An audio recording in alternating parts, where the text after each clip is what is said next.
Jesus de Nazaré está curvado no chão empoeirado do templo. Seu dedo desenha algo sobre as pedras. E ninguém, em 2000 anos, jamais chegou a um acordo sobre o que ele escreveu. Uma mulher ajoelhada diante dele, os cabelos soltos, as roupas rasgadas por ter sido arrastada pelas ruas ao amanhecer, a testa quase tocando o chão. Atrás dela, uma pedra na mão do fariseu mais velho. Calcário áspero, branco de poeira, pesado o bastante para quebrar o crânio dela. Os nós dos dedos dele estão amarelos de tanto apertar. E entre os dois, em silêncio, Jesus escreve algo na poeira com o dedo. 2 vezes, antes de dizer a frase que mudaria a cena para sempre. E de novo depois. O Evangelho de João descreve cada detalhe daquela manhã, menos um. Nunca conta o que ele escreveu. Nenhuma palavra, nenhuma letra. Por 2000 anos, a igreja nunca chegou a uma resposta única. 4 teorias disputaram a verdade. Uma delas é tão incômoda que quase nenhum pregador se atreve a dizer em voz alta. Ao final deste vídeo, você entenderá o porquê. Mas essa história não começa naquela manhã no templo. Começa com uma lei que já tinha 1400 anos, com uma mulher cujo nome ninguém se importou em registrar e com uma armadilha preparada com cuidado ao longo de vários dias. Porque o que aconteceu em João capítulo 8 não foi um acaso. Foi uma emboscada jurídica, montada por homens que conheciam a lei de Moisés melhor do que qualquer pessoa viva. Homens que acreditavam ter finalmente encurralado o rabino que estava desmontando o poder deles. Então deixe eu te levar de volta a Jerusalém. Primavera do ano 33. O ar da manhã ainda frio o suficiente para se ver a respiração. O templo de Herodes acabou de ser reaberto para a festa dos tabernáculos, uma das 3 grandes festas de peregrinação do ano judaico. A cidade está lotada. Peregrinos vindos a pé da Galileia, da Samaria, do Egito, da Síria. O cheiro dos animais e do incenso queimando se misturam nos pátios externos. O som das moedas tilintando sobre as mesas de madeira enquanto os cambistas as contam. Pombas em gaiolas empilhadas, ovelhas esperando para serem vendidas como sacrifício. Sacerdotes atravessando os pátios com suas túnicas de linho branco. E acima de tudo isso, o muro do pátio interno que nenhum gentil podia atravessar sob pena de morte. Jesus não era sacerdote, não tinha cargo oficial no templo, mas vinha ensinando ali havia dias, no pátio das mulheres, uma praça larga, onde qualquer pessoa, homens e mulheres juntos, podia se reunir para escutar. A multidão em volta dele havia crescido tanto que o Sinédrio, o conselho religioso de Jerusalém, deixou de vê-lo como um estorvo. Agora olhavam para ele como um governo olha para uma séria ameaça política. É aqui que entram os fariseus. Mas apague a imagem que você aprendeu na escola dominical. Os fariseus não eram vilões de desenho animado. Eram o partido religioso mais rigoroso, mais culto e mais respeitado do judaísmo do primeiro século. Estudavam a Torá 12 horas por dia. Conheciam cada vírgula da lei de Moisés. E odiavam Jesus não porque fossem maus, mas porque ele estava destruindo o sistema deles com uma autoridade que parecia surgir do nada. Precisavam prendê-lo em uma armadilha. Precisavam de um caso jurídico que o forçasse a escolher entre 2 respostas igualmente mortais. Foi por isso que escolheram o adultério.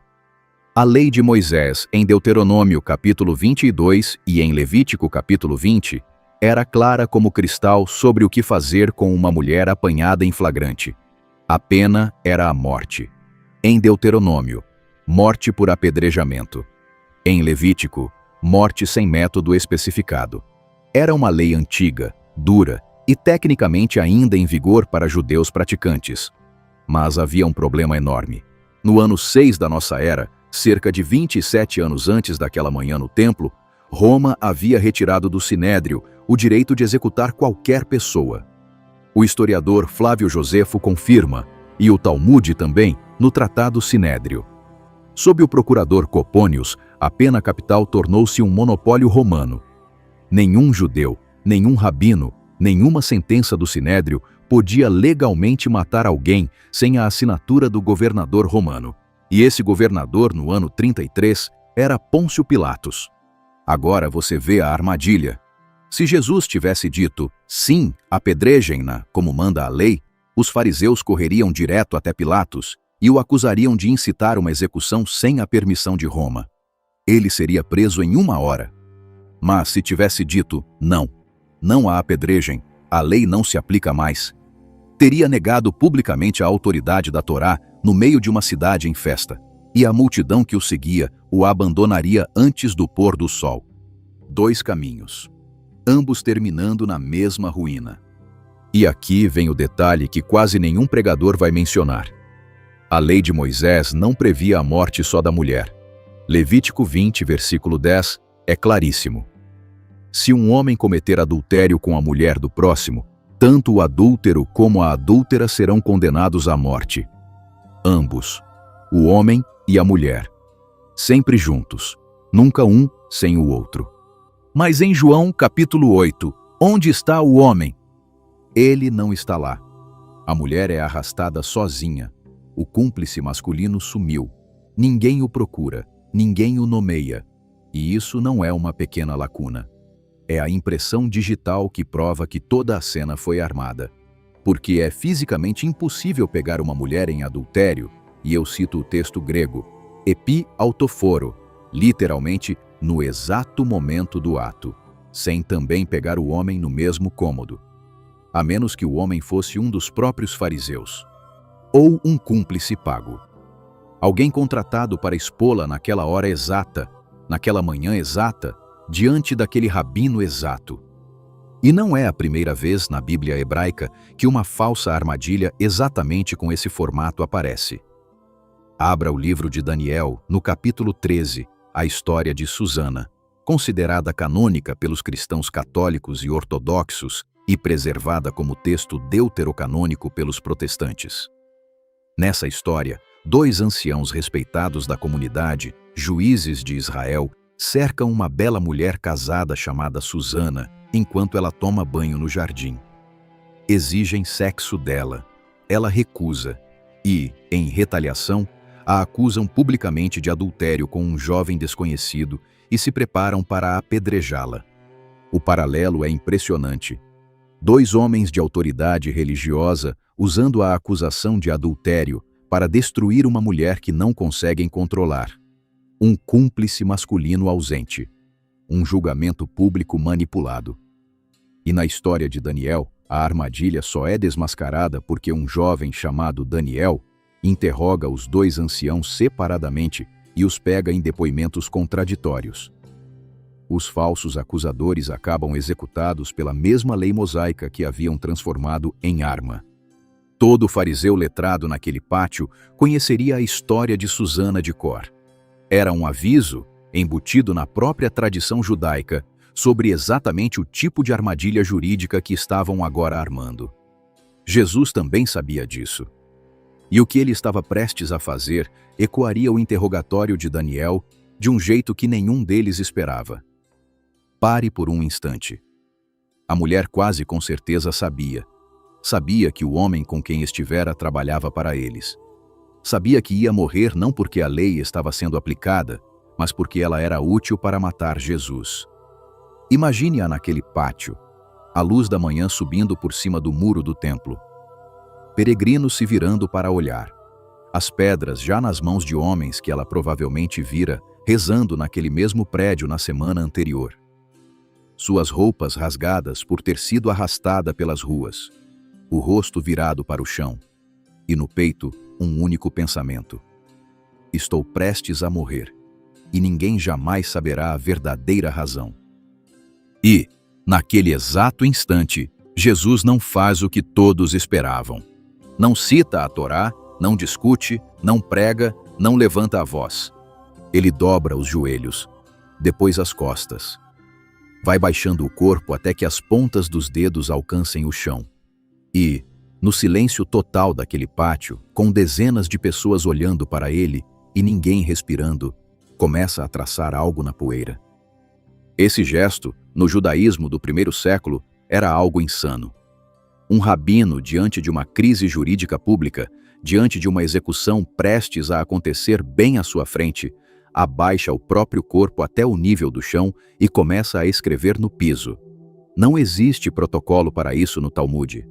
Nenhuma tradição rabínica conhecida prescreve algo nem de longe parecido. Nenhum precedente. Nada. E é justamente o quanto o gesto é estranho que o torna tão carregado de significado. Porque quando um rabino faz algo completamente fora do padrão diante dos seus acusadores, cada detalhe está falando. A posição do corpo, a lentidão do movimento, o fato de estar escrevendo no chão em vez de falar. E, acima de tudo, o que ele está de fato escrevendo. Agora ouça o detalhe que quase ninguém te explicou. O verbo grego que João usa não está no aoristo. Não é egrapsen, ele escreveu, como um ato único já concluído. É egrafen, o imperfeito. Ele estava escrevendo, de forma contínua, repetida, um gesto que se estende no tempo, não um único traço rápido. Jesus não escreveu uma palavra e parou. Ele passou minutos, possivelmente muitos minutos, traçando algo. E os fariseus em volta conseguiam ver cada letra à medida que aparecia. E aqui vem um detalhe que torna o mistério ainda mais afiado. Em vários manuscritos de João capítulo 8, incluindo alguns da tradição bizantina mais antiga, o verbo não é egrafen, é kategrafen. Uma forma composta com o prefixo kata, que no grego clássico e no grego koiné significava para baixo contra. Categrafo é um termo técnico do direito. Aparece na Septuaginta e em papiros gregos do período romano para descrever o ato de escrever uma acusação formal contra alguém, registrar algo por escrito contra uma pessoa, apresentar uma denúncia jurídica. Se a leitura original for categrafen e uma minoria séria de críticos textuais defende que seja, então o Evangelho não está apenas dizendo que Jesus estava escrevendo, está dizendo que ele estava redigindo uma acusação, uma denúncia formal contra os homens à sua frente, na poeira do próprio templo deles, diante da mulher que estavam prestes a executar. Eles sabiam o que ele estava escrevendo, e a reação deles, que vamos analisar peça por peça, nos conta tudo. Mas, antes de chegarmos às 4 teorias, você precisa entender onde Jesus estava naquele momento exato. Porque o local físico dentro do templo, o ponto específico onde ele escolheu se abaixar, estava carregado de um simbolismo que todo fariseu presente reconhecia na hora. E que nós, 2000 anos depois, esquecemos por completo. O Pátio das Mulheres, Ezrat Nashim, em hebraico. Um grande quadrado de cerca de 65 metros por 65, pavimentado com lajes de calcário branco. É aqui que Jesus estava ensinando naquela manhã. E é para cá que os fariseus arrastaram a mulher para armar a cilada. Mas esse pátio tinha uma peculiaridade. O piso nem sempre estava limpo. Em dias de muito movimento, como durante a festa dos tabernáculos, a poeira fina, trazida pelas sandálias dos peregrinos, se acumulava nos cantos, ao longo das bordas das lajes, perto das colunas do pórtico ao redor. É exatamente nessa poeira que Jesus estava escrevendo. Ele estava sentado, quase com certeza, sob um dos pórticos do lado oeste, onde a sombra da manhã era mais fresca e onde os rabinos costumavam ensinar. E quando se abaixou, não escolheu uma parte limpa da pedra, escolheu uma camada daquela poeira fina. O tipo de poeira que segura as letras traçadas por um dedo perfeitamente. O tipo que o primeiro sopro de vento consegue apagar. Esse detalhe não é decoração. Ele fica bem no centro de uma das profecias mais perturbadoras de todo o Antigo Testamento. E todo fariseu letrado naquele pátio, e eles eram todos letrados, teria isso na cabeça naquele instante preciso. No livro de Jeremias, capítulo 17, versículo 13, lemos o seguinte: Ó Senhor, esperança de Israel, todos os que te abandonam serão envergonhados. Os que se afastam de ti serão inscritos no pó, porque abandonaram o Senhor, a fonte de água viva. Leia de novo devagar na sua cabeça. Os que se afastam de Deus serão inscritos no pó. Não no livro da vida, no pó. Em algo que o vento apaga, em algo que desaparece. E quem estava diante de Jesus naquele pátio? Homens que, segundo quase todos os primeiros padres da igreja, tinham se afastado de Deus com aquela mesma armadilha. Homens que estavam usando a lei de Deus não para defender a justiça, mas para assassinar um profeta incômodo. Quando Jesus se abaixou e começou a escrever na poeira, todo fariseu letrado presente reconheceu Jeremias na hora. O gesto era uma acusação silenciosa. Antes de Jesus dizer uma única palavra, antes de mencionar a primeira pedra, ele já os estava condenando.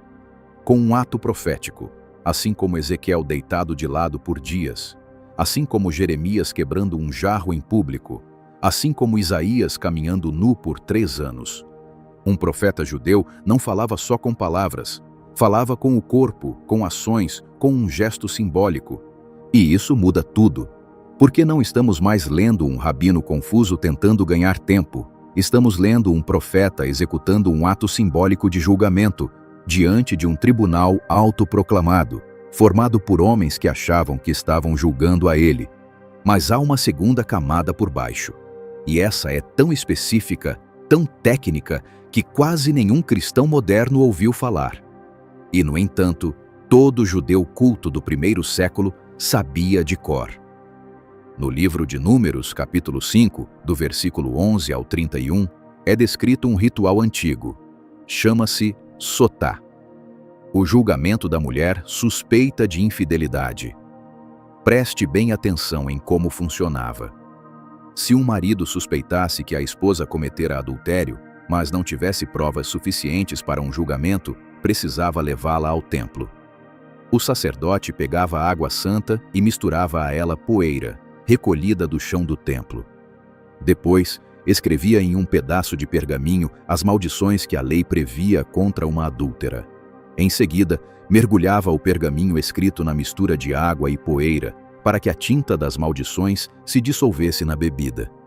E então obrigava a mulher a bebê-la. Se ela fosse inocente, nada acontecia. Se fosse culpada, segundo Números capítulo 5, seu ventre incharia e ela morreria. Era literalmente o único julgamento por ordalha previsto em toda a Torá. E seu ingrediente central, aquilo que, segundo a tradição, tornava a maldição eficaz, era a poeira do chão do templo misturada com o que o sacerdote escrevia. Agora olhe de novo para o que Jesus está fazendo. No templo, diante de uma mulher acusada de adultério, abaixando-se, escrevendo. Na poeira do chão do templo. Ele estava realizando, em completo silêncio, uma paródia invertida do ritual da sotá, mas não contra a mulher, contra os acusadores dela. Comentadores judaico-cristãos antigos, como Orígenes e Ambrósio, captaram esse paralelo perfeitamente. Jesus estava dizendo, sem abrir a boca: vocês querem aplicar a lei de Moisés de forma seletiva e cínica? Muito bem. Deixem-me lembrá-los do que a lei completa diz. Deixem-me lembrá-los de que o ritual da ordalha é feito com a poeira do templo. E deixem-me lembrá-los de que, sob a mesma Torá, se o acusador for culpado do mesmo pecado, a maldição se volta contra ele. Essa é a teoria número 1 das 4. E antes de te apresentar todas as 4 por completo, entenda uma coisa. Não é uma invenção moderna. Não é especulação acadêmica do século passado. É uma leitura que vem dos primeiros comentadores patrísticos, os que ainda viveram dentro da memória cultural do judaísmo do Segundo Templo, os que entendiam o que a poeira e o ato de escrever realmente significavam no ritual judaico. Mas há mais uma coisa que você precisa saber antes de compararmos as teorias. Porque quando Jesus se levantou, depois de escrever pela primeira vez, ele disse a frase famosa: aquele que dentre vós estiver sem pecado, atire a primeira pedra. Depois se abaixou de novo e escreveu uma segunda vez. E esse é o detalhe que quase todo mundo esquece. Ele não escreveu uma vez só. Escreveu 2 vezes, antes e depois da frase. E os fariseus, um por um, começando pelo mais velho, como especifica o texto grego, foram embora em silêncio. sem discussão, sem protesto, sem pedras lançadas. Simplesmente foram embora. E o fato de que o mais velho saiu primeiro não é acidental. Na cultura judaica do primeiro século, os anciãos eram os mais autoritários, os mais respeitados, aqueles de quem se esperava dar o exemplo. Que os anciãos tenham saído primeiro significa uma coisa: foram os mais atingidos pela segunda escrita, foram os que mais tinham a esconder, foram os que leram algo na poeira que os reconhecia pessoalmente. E é aqui que o mistério fica quase insuportável.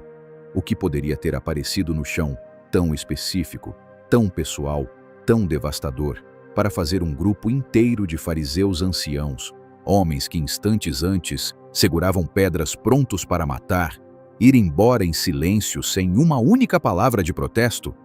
4 teorias estão prestes a responder. Só uma pode ser verdadeira. E a teoria que os principais estudiosos da Bíblia dos últimos 50 anos consideram, em silêncio, a mais provável, é aquela que nenhum pregador vai citar do púlpito. Teoria 1. Os pecados dos acusadores. Essa é a leitura mais antiga de toda a tradição cristã. Ambrósio de Milão, no século IV, defende nos seus comentários sobre João capítulo 8, que Jesus estava escrevendo na poeira os pecados específicos de cada fariseu presente, nome por nome, pecado por pecado, data por data. Segundo essa leitura, na primeira vez em que se abaixa, Jesus escreve uma lista.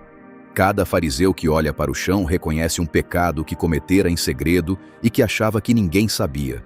Um roubo, uma traição, uma fraude, uma crueldade.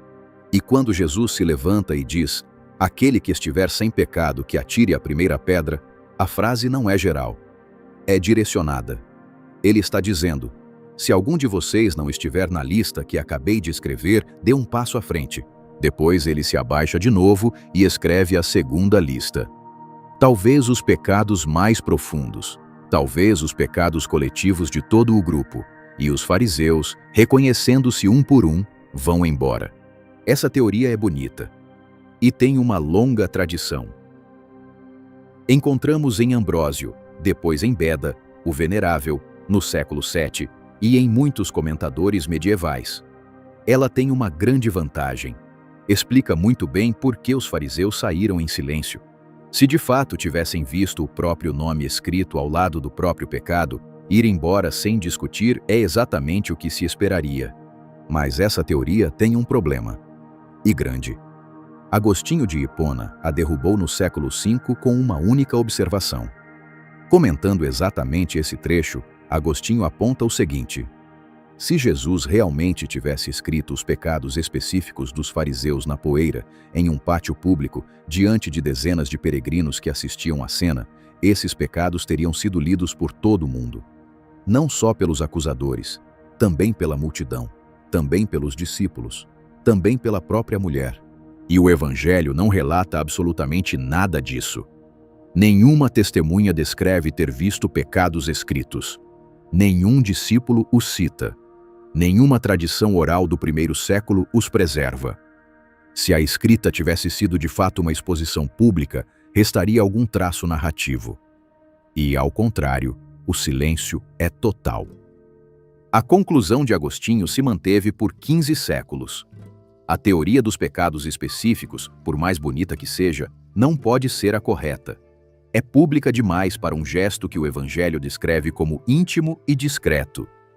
A teoria 1 permanece a leitura mais poética. Só que não é a mais provável. Agora, antes de chegarmos à teoria 2, quero ouvir você. Se tivesse que apostar agora mesmo, qual das 4 teorias você acha que os estudiosos da Bíblia realmente consideram mais provável? Escreva nos comentários antes de eu revelar, porque a vencedora não é a que a maioria dos pregadores ensina. Aqui está.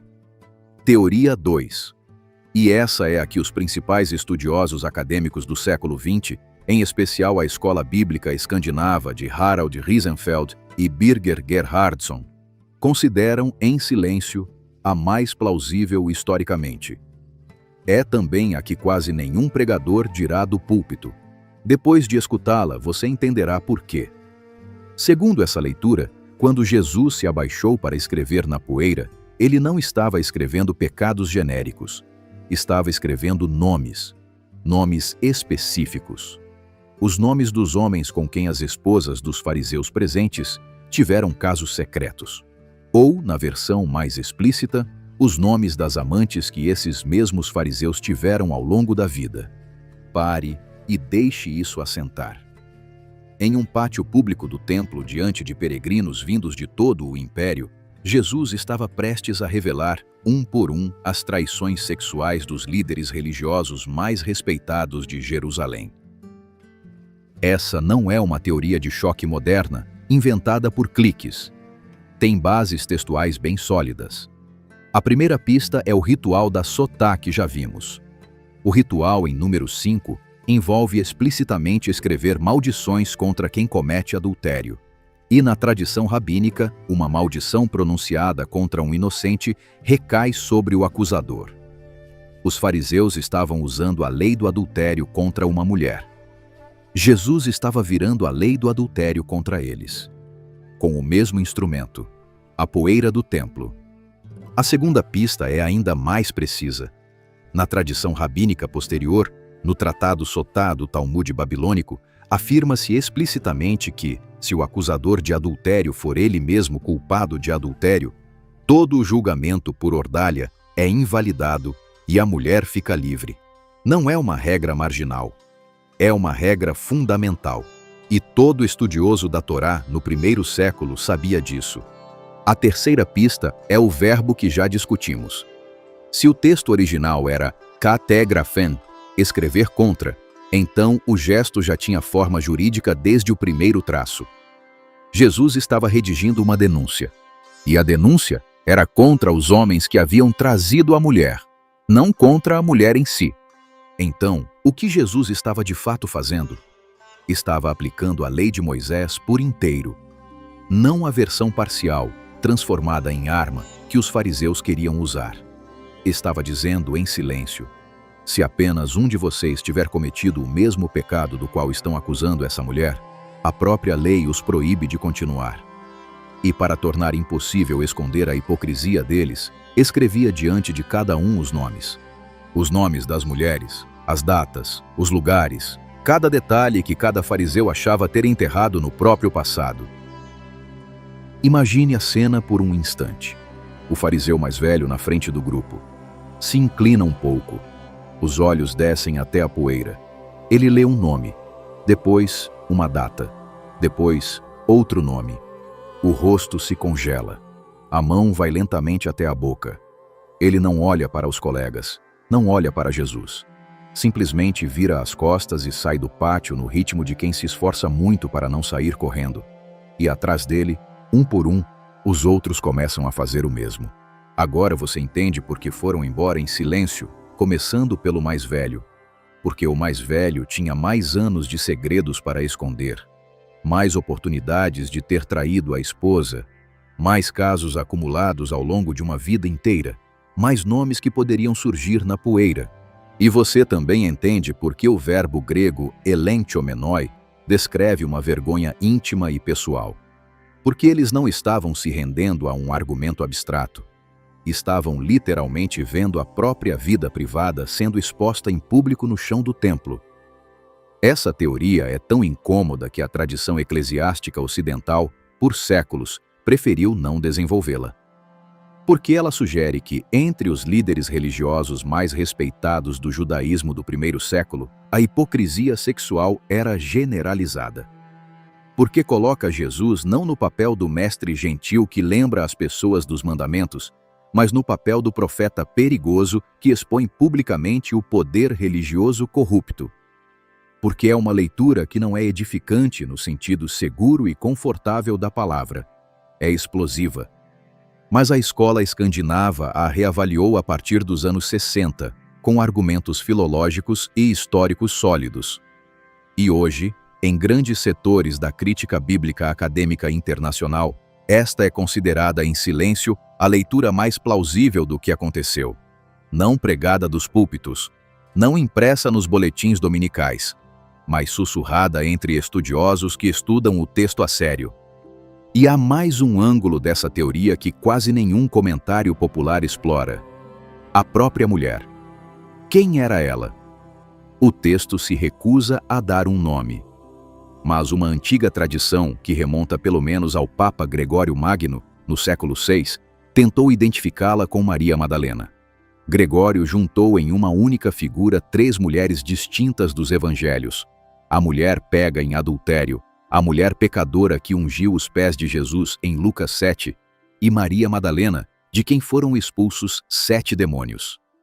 Essa fusão é hoje quase unanimemente rejeitada pelos estudiosos da Bíblia. As 3 mulheres são distintas nos textos originais. Mas o fato de que a igreja medieval sentiu a necessidade de dar uma identidade a essa mulher sem nome já diz alguma coisa. O anonimato dela incomodava, a história dela era crua demais. E ligá-la a Maria Madalena tornava tudo mais controlável, parte de um arco de redenção que a igreja podia pregar. No texto original, ela continua sendo o que era: sem nome, anônima, arrastada para um tribunal que não escolheu, e solta sem jamais ter sido obrigada a se explicar.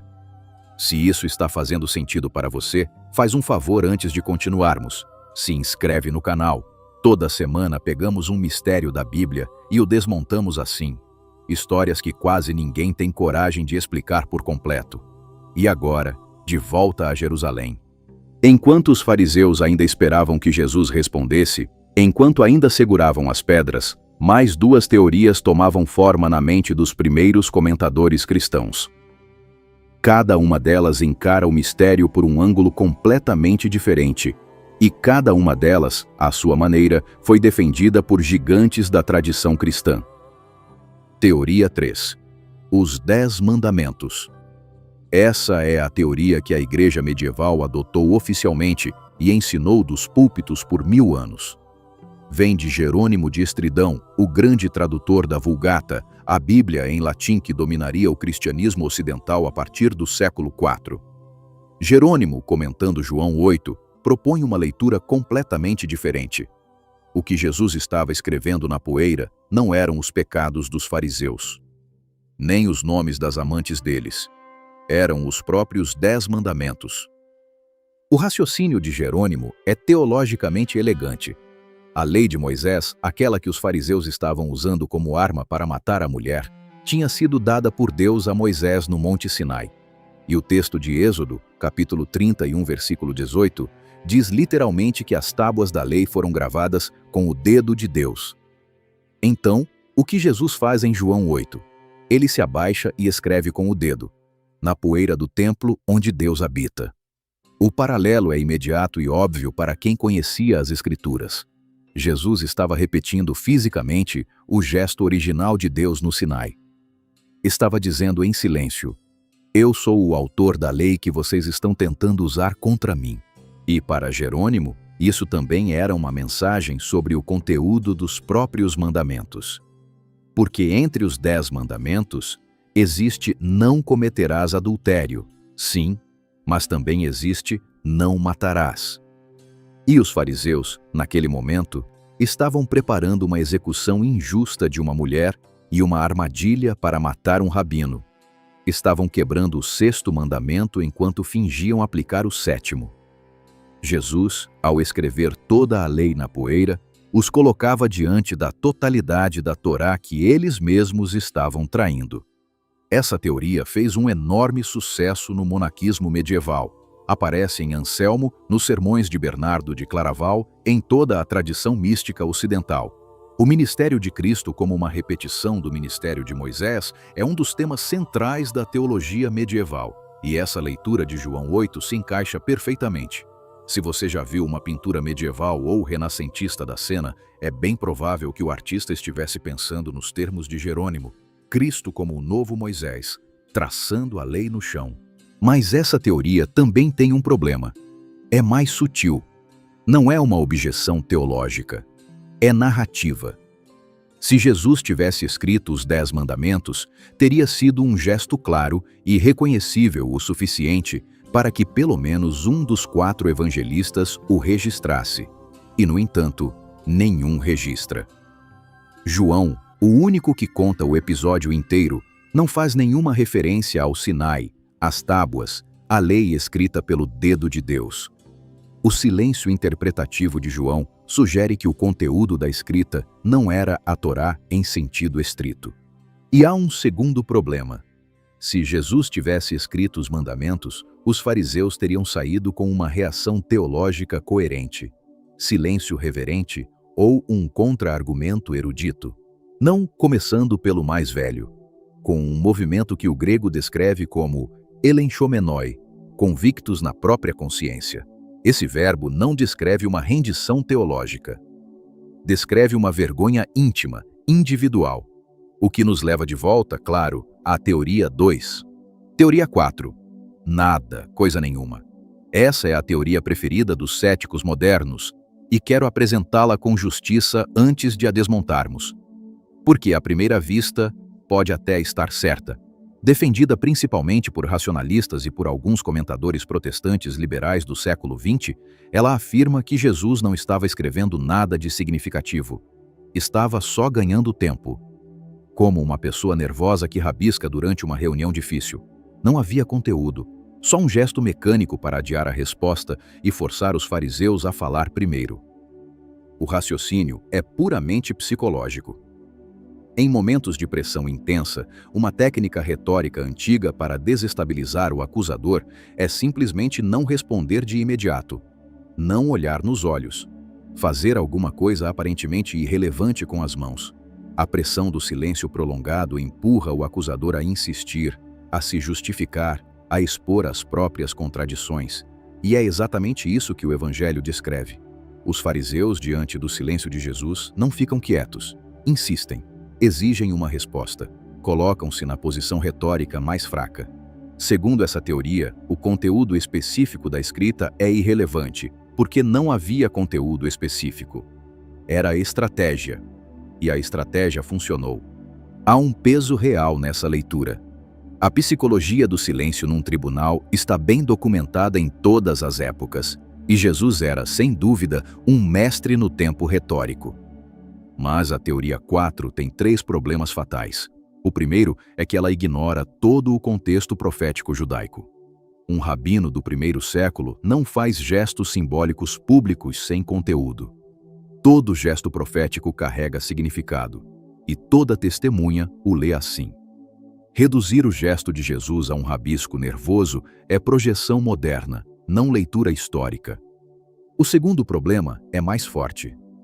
Se realmente não havia conteúdo, por que João, o evangelista, se daria ao trabalho de mencionar a escrita 2 vezes? O Evangelho de João é o mais simbólico e denso dos 4. Cada detalhe é pesado. Cada palavra carrega peso. Mencionar 2 vezes um gesto sem significado seria estilisticamente incoerente com todo o resto do texto joanino. E o terceiro problema é o fatal. Se Jesus estivesse mesmo só enrolando, por que os fariseus mais velhos teriam ido embora elenchomenoi, convictos na própria consciência? Um gesto mecânico não produz vergonha. Só um conteúdo específico produz esse tipo de reação. E a teoria 4 não consegue explicar a reação dos fariseus. Por essas razões, a teoria racionalista moderna é hoje rejeitada pela maioria dos estudiosos sérios da Bíblia. Sobrevive principalmente em comentário jornalístico. Do ponto de vista acadêmico, é a mais fraca das 4. 4 teorias. 4 leituras. Uma quase com certeza falsa. Uma teologicamente forte, mas narrativamente frágil. Uma com uma longa tradição medieval, mas com o formato errado para os detalhes que temos. E uma que resolve tudo, mas é aquela que ninguém quer dizer em voz alta. E agora vem a pergunta mais importante do vídeo inteiro. Por que a Igreja, em 2000 anos, nunca declarou oficialmente qual teoria é a certa? Por que permitiu que 4 leituras contraditórias coexistissem sem nunca tomar posição? A resposta a essa pergunta está escondida num detalhe que quase nenhum cristão moderno conhece. Um detalhe que diz respeito aos mais antigos manuscritos sobreviventes do Evangelho de João. E o que você está prestes a ver vai mudar, talvez para sempre, a forma como você lê o capítulo 8. Você precisa gravar 3 nomes: Papiro 66, Papiro 75, Códice Sinaítico. São 3 dos manuscritos mais antigos do Novo Testamento que chegaram até nós. O Papiro 66 é de fim do século II, por volta do ano 200. O Papiro 75, de fim do século II ou início do 3. O Códice Sinaítico, do século IV, por volta do ano 350. Os 3 contêm o Evangelho de João. Os 3 são considerados testemunhos textuais confiáveis. Os 3 foram estudados por gerações como o elo mais próximo do texto original que sobrevive. E, nos 3, a história da mulher pega em adultério. João, capítulo 8, versículos 1 a 11, não está. Não é um erro de cópia. Não é uma falha aleatória. O texto passa direto de João 7,52 para João 8,12, pulando o episódio inteiro. E isso não acontece só nos 3 manuscritos que acabei de citar. A mesma ausência aparece no Códice Vaticano, no Códice de Beza para o texto grego, na maior parte dos manuscritos siríacos antigos, em muitos manuscritos latinos antigos. E mesmo quando a história aparece em manuscritos posteriores, muitas vezes não está no mesmo lugar. Em alguns códices, está bem no fim de João, como um apêndice.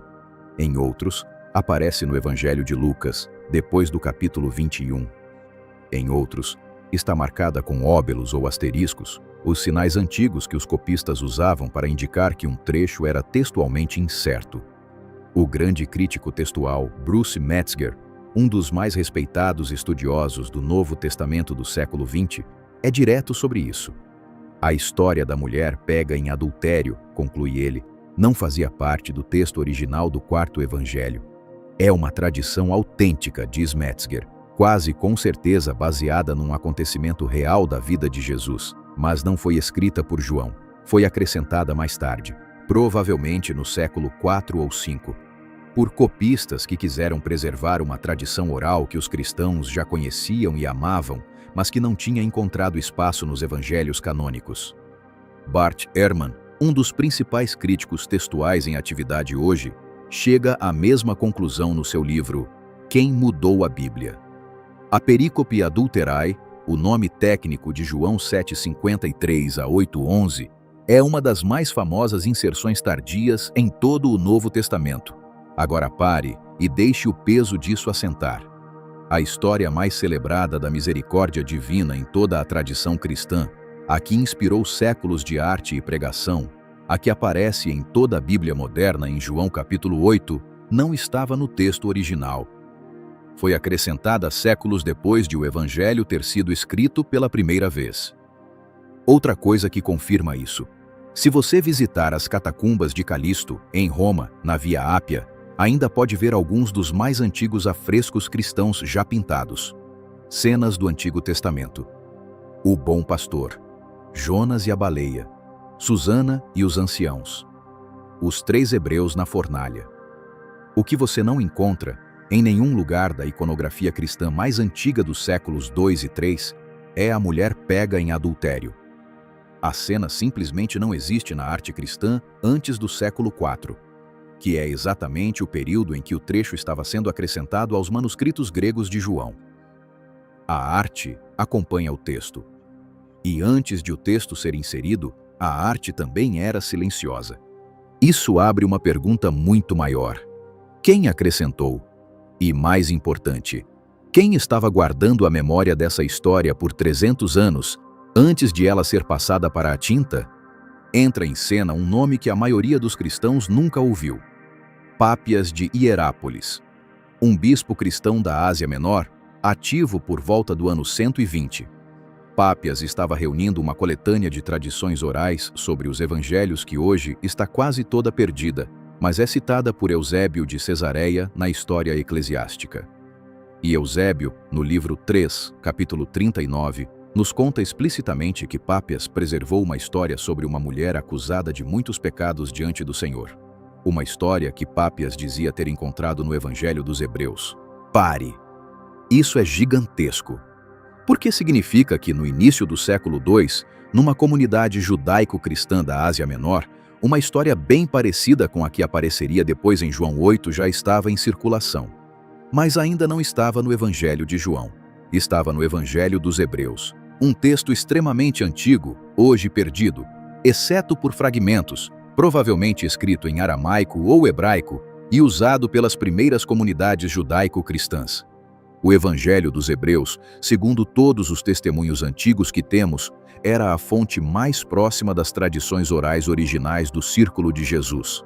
Mais antiga do que os evangelhos em grego, mais próxima da língua que o próprio Jesus falava, mais próxima das testemunhas oculares. Os estudiosos discutem há muito se a mulher de Pápias é a mesma mulher de João 8, mas o paralelo é inegável. Algo parecido com essa história esteve na memória cristã quase desde o começo. Só que levou 2 ou 3 séculos para forçar entrada no evangelho canônico. E o próprio Eusébio é interessante nesse ponto. Ele escreveu no século IV, exatamente o período em que a perícope adulterae estava sendo inserida nos manuscritos de João. E Eusébio não preserva a história na sua própria harmonia dos evangelhos.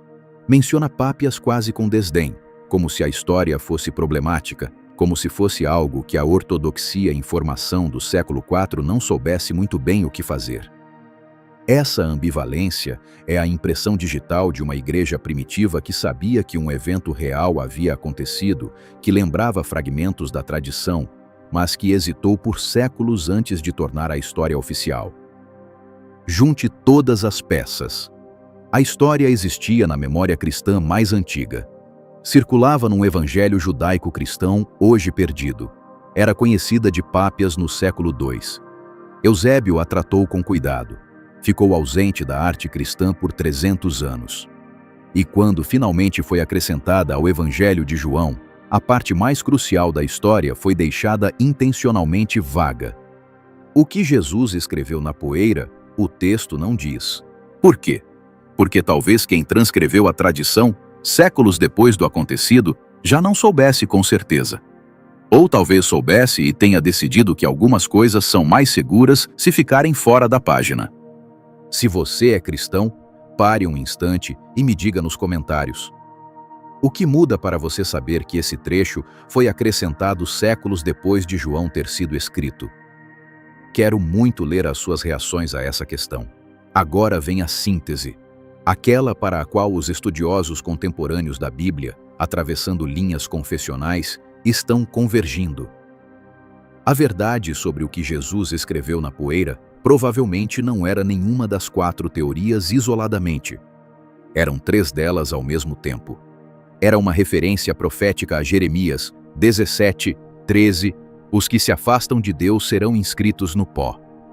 Um julgamento silencioso sobre os fariseus, que estavam abandonando o espírito da lei para transformá-la em arma.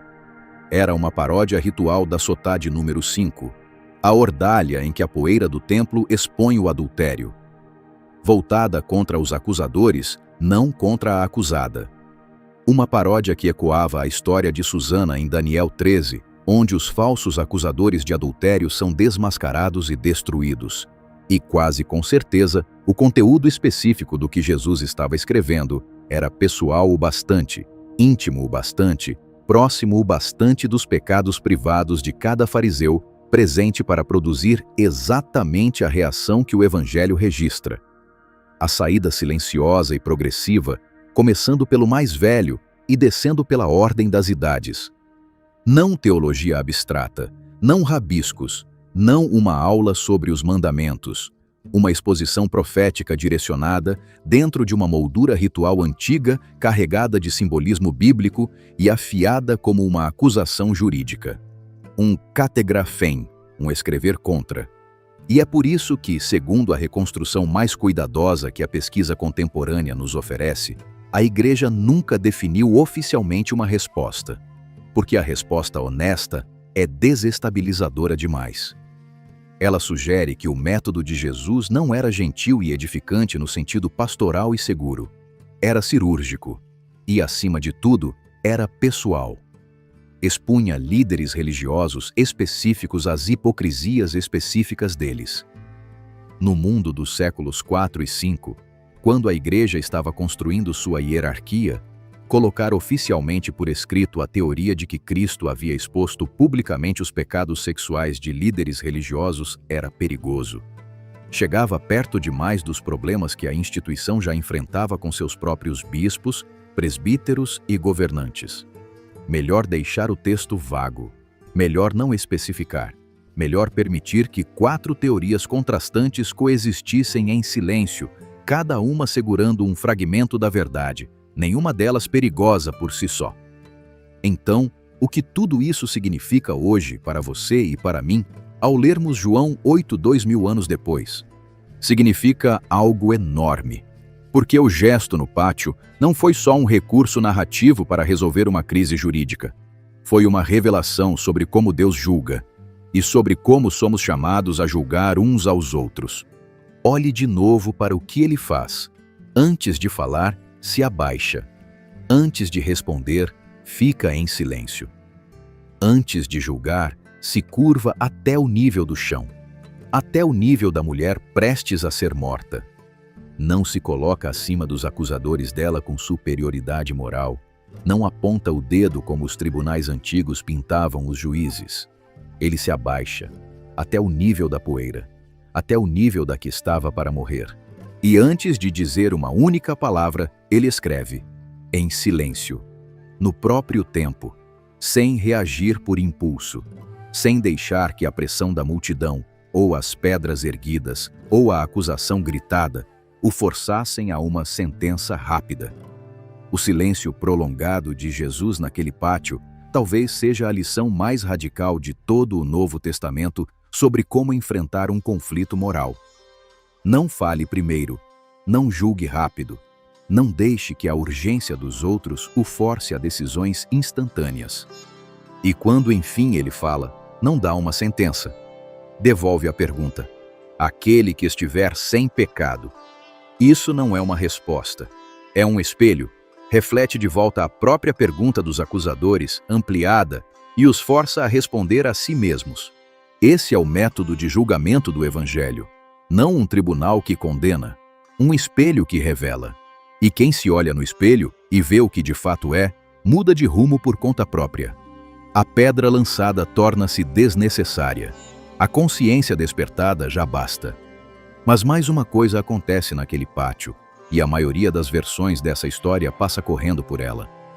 Depois que o último dos fariseus mais velhos vai embora, depois que o som das sandálias dele se apaga nos pátios externos, depois que os peregrinos que se juntaram para assistir a um apedrejamento começam a se dispersar em silêncio, Jesus fica sozinho com a mulher. Ela não se mexeu. Está ainda onde a arrastaram, ainda esperando morrer. Consegue ouvir o próprio coração batendo nos ouvidos. Sente o cheiro da poeira e do suor dos homens que estavam prestes a matá-la, e não entende por que ainda está viva. Então Jesus se levanta do chão, sacode a poeira das mãos e fala com ela pela primeira vez. Mulher, onde estão eles? Ninguém te condenou? Ela responde. É a única fala dela no trecho inteiro. Ninguém, Senhor. E Jesus diz, nem eu te condeno. Vai, e a partir de agora não peques mais. Leia essas linhas devagar, porque elas contêm algo que quase nenhum sermão explora até o fim. A única pessoa naquele pátio que poderia legitimamente tê-la condenado, a única pessoa cujo nome não teria aparecido na poeira, escolheu não condená-la. Ele tinha todos os fundamentos legais para invocar a lei, toda a autoridade profética, todo o direito, pelo próprio critério dele, de ser o acusador que os acusadores dela não podiam ser. E, em vez disso, a solta. Não porque o pecado não importasse. Ele o aborda diretamente, não peques mais, mas porque o objetivo da cena inteira nunca foi a execução dela. Era a exposição de um sistema que a estava usando para matar a ele. A mulher sai do templo viva. O nome dela nunca é registrado. A vida posterior dela é desconhecida. Algumas tradições cristãs antigas, ainda que nada verificável, sugerem que ela se tornou seguidora de Jesus e uma das muitas mulheres que acompanharam o ministério dele nos últimos meses antes da crucificação. O que é certo é que ela saiu daquela manhã como a primeira pessoa no Evangelho de João a receber, em uma única frase, tanto o confronto com a verdade quanto a absolvição dela. E essa combinação, verdade sem condenação, se tornaria uma das formas definidoras da mensagem cristã ao longo dos 2000 anos seguintes. E agora volte por tudo o que vimos hoje. O ritual da Sotá, a profecia de Jeremias, a história de Susana em Daniel 13, o verbo grego no imperfeito e a variante kategraphen que o transforma em uma denúncia jurídica. As 4 teorias, o silêncio dos manuscritos mais antigos, a ausência em 3 séculos de arte cristã, o Evangelho dos Hebreus, Pápias, Eusébio, Metzger, Hermann, tudo aponta na mesma direção. O gesto de Jesus não foi um mistério a ser decifrado só por decifrar. Foi um método, um jeito de julgar, uma lição prática sobre como enfrentar o mal sem se tornar aquilo que se está enfrentando. Curve-se antes de falar. Fique em silêncio antes de responder. Escreva na poeira. Porque aquilo que o julgamento humano revela não deve ser gravado no mármore. Precisa poder ser apagado pelo vento, no instante em que o acusado muda de rumo. A poeira varrida é o símbolo da misericórdia que esquece. Não há arquivo. Não há registro eterno do pecado. Há apenas a consciência do acusador que desperta e depois o vento que apaga todo o resto. 2000 anos atrás, num pátio do templo em Jerusalém, Jesus de Nazaré se abaixou até o chão. Escreveu algo na poeira. Disse uma frase. Se abaixou de novo. Escreveu uma segunda vez. E então, o vento da manhã, o vento leve que entrava pelo lado leste do templo ao amanhecer, apagou cada letra. Os que estavam presentes viram. Os que estavam longe nunca conseguiram ler.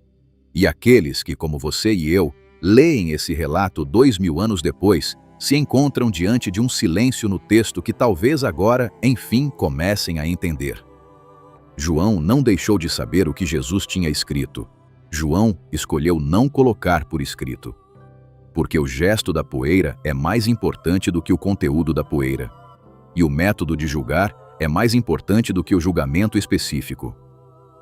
A verdadeira pergunta, no fim de tudo isso, não é o que Jesus escreveu naquela manhã. É porque ele quis que a gente não soubesse. E a resposta, agora que você caminhou comigo por 2000 anos de teorias, manuscritos, rituais antigos, evangelhos perdidos e afrescos esquecidos, talvez você comece a intuir. A gente não devia mesmo saber. Porque se soubéssemos com certeza, acharíamos que o método de Jesus se aplicava só àqueles fariseus específicos, naquela manhã específica, para aqueles pecados específicos. E em vez disso, ele se aplica a cada um de nós. Toda vez que erguemos uma pedra, toda vez que gritamos um julgamento sem antes nos abaixarmos, toda vez que queremos a verdade gravada para condenar, em vez de escrita na poeira para que o vento a leve embora. O vento do pátio apagou o que Jesus escreveu, mas o gesto ficou. E agora, tendo visto tudo o que há para ver nesse mistério, talvez esse gesto esteja te dizendo algo que nunca havia te dito antes. Uma última coisa. Quero ouvir você. Das 4 teorias que vimos hoje, em qual você realmente acredita que Jesus estava escrevendo na poeira? Os pecados específicos dos acusadores? Os nomes das amantes secretas deles? Os 10 mandamentos? Ou nada? Deixe a sua resposta nos comentários. Eu leio todas, e o debate embaixo desse vídeo vai ser tão fascinante quanto o próprio mistério. E se isso mudou o jeito como você lê o Evangelho, tem outro esperando por você. Outro escondido à vista de todos. Outro que quase ninguém tem coragem de contar por inteiro. É o mistério do que realmente aconteceu nos 3 dias entre a crucificação e a ressurreição. O que os evangelhos nunca te contam. E onde Jesus de fato esteve durante as 72 horas que mudaram a história do mundo. O vídeo está na sua tela agora. Clique nele e seguimos a jornada juntos.